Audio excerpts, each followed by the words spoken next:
इंसानियत कई कदर मरि चुकल अछि।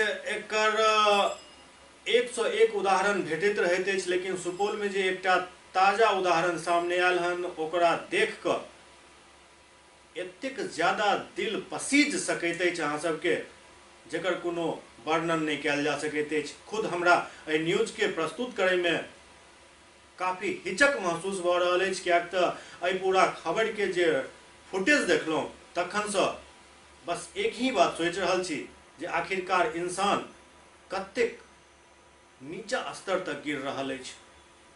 सुपौल में एकटा बच्ची के शव के कुत्ता नोच नोच कऽ खा रहल अछि, और ई शव के पूरा अहाँ सबके नहीं दिखा सकै छी कानूनी तौर पर, लेकिन एतेक बात अहूँ सब समझ सकै छी जे की स्थिति एहि नदी किनारे एहि शव के साथ अछि।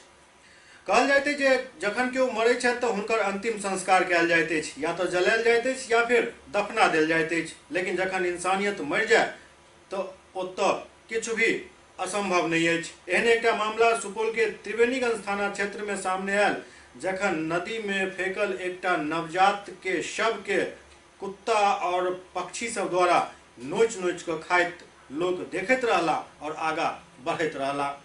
पिछला दिन समस्तीपुर के खबर देखेने रही, एहने एकटा आब ई सुपौल के अछि। सवाल ही खड़ा भऽ रहल अछि, आखिरकार इंसानियत कई कदर नीचा गिरल जा रहल अछि।